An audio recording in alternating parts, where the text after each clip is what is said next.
here today with Sally Swiatek, the owner and operator of A Little Patch of Earth Preschool.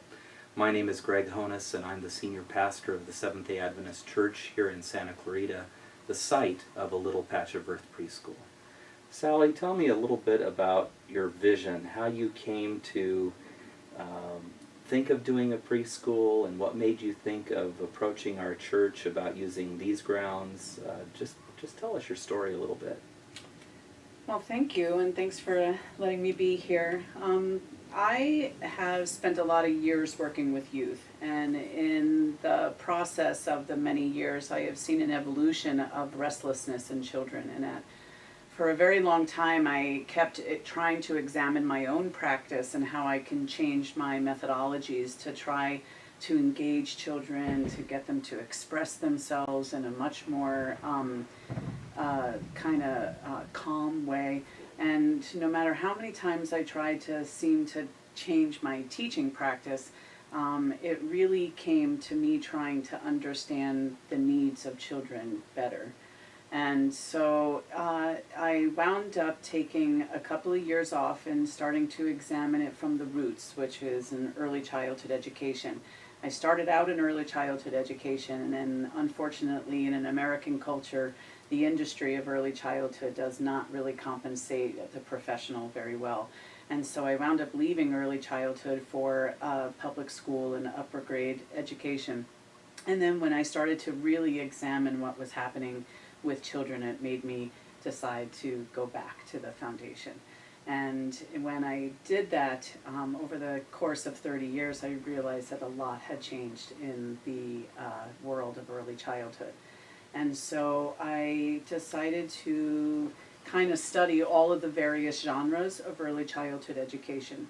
And in that process is when I had noticed that the environments which supported children in their development had really gone from being very home-like and warm and welcoming to very institutional and sterile and not a lot of natural living spaces. And that was the first inclination that I understood a little bit about the restlessness of children.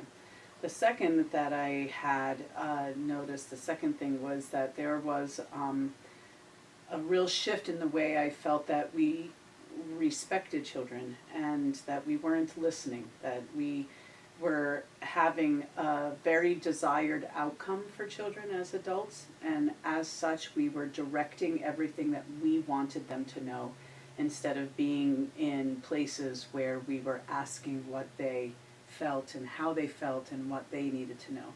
And so what I decided to do is to embark on a study, and I spent many hours examining different genres such as Waldorf and emergent curriculum, Reggio Emilia, which originated in Italy. And I kind of pulled what I thought were the most beautiful tenets of all of those genres, things that really were very meaningful to me and how I saw children, not just through the lens of motherhood, but also through the lens of an educator, a woman, a humanitarian, and that's how I came up with A Little Patch of Earth. Yeah, you are all of those things. So tell me, just what you said was very good. I just am curious to know a little bit more about the changes you were seeing in children when you were in elementary ed. Well, particularly what I had noticed was that there were children that were very easily distracted, children that had lacked motivation or were very challenged in how to engage in a really positive way in projects, were not really able to collaborate with their peers very well. There was a lot of difficulty in the various stages of conflict resolution. There wasn't a lot of engagement of talking about what they felt and what they needed and how they thought they could resolve conflict. There was also a very sad shift in how children did not see themselves as the catalyst to their joy. They really looked to others to satisfy their needs, and also looked to others as the cause of their unrest. And they didn't always look inside. And I realized that what was really missing is that in this quest of making our children so academically ready, that we were making sure that they knew everything about history and math and literature, but we were really eliminating the I statements, like what they thought about literature, how they were using numeracy in their life. And we just took them out of the equation. We took the child out of the learning process.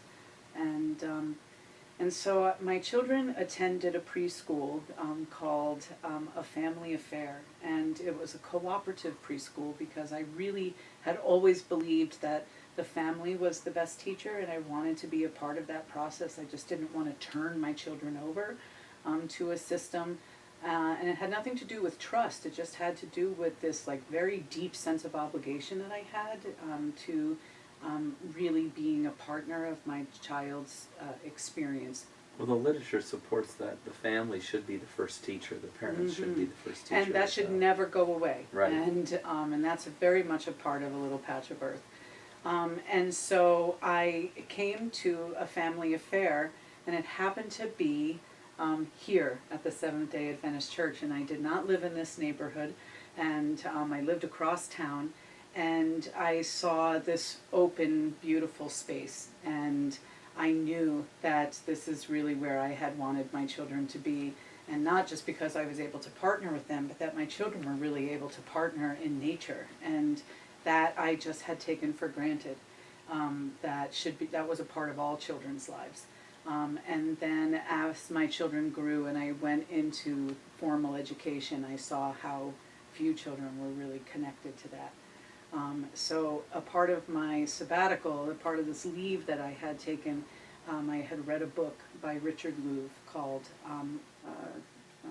No Child Left Indoors? No, it was The Nature Deficit Disorder, The Last Child in the Woods. There we go. And that is where then I really hit like bingo. Like I thought, wow, he is really letting us become so much more aware of children's connectedness to the natural living world. Actually presented a lot of healing properties.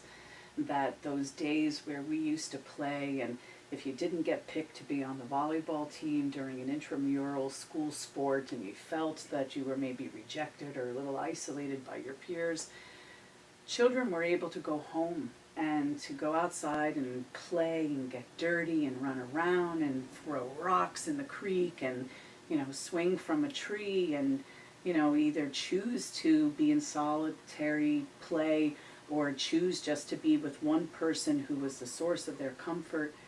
And that is really that's the shift. That's the shift that really occurred in childhood.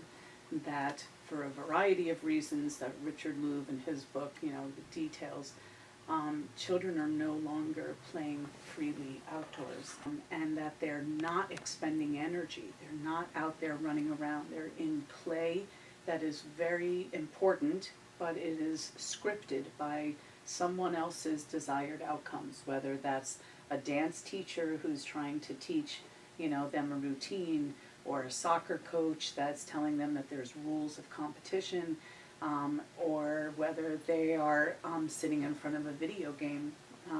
This is all scripted play, and what has really been almost virtually eliminated from the culture of childhood is the ability for children to play the way they need to in outdoors. And that was where I connected not just the value of very beautiful, aesthetically beautiful and welcoming learning environments, but that it had to be natural living, aesthetically beautiful learning environments.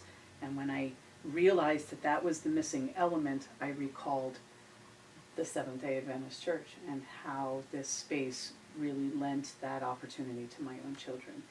So then we met and we discussed at length about how I think our values of the way we looked at childhood, particularly nature in childhood, and how that really aligned.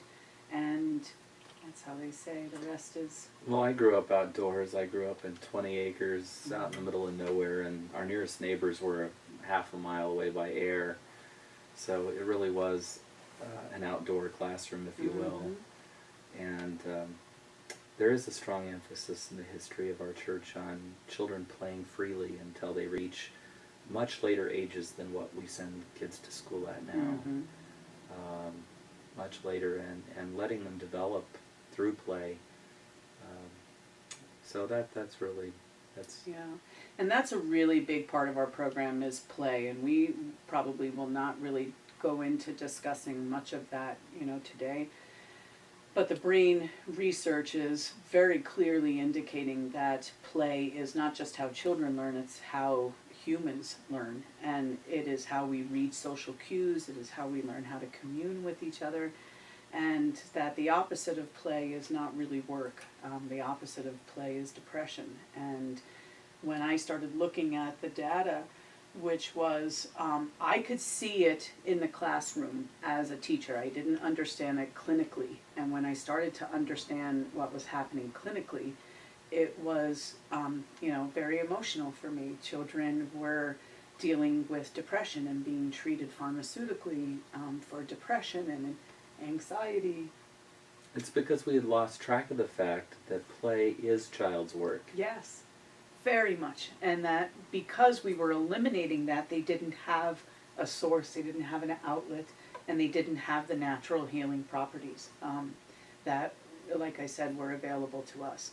And so, the brain requires that type of play, but really it's our souls, it's our spirits that really value and that type of play. So we put that all together, and that's how A Little Patch of Earth was born.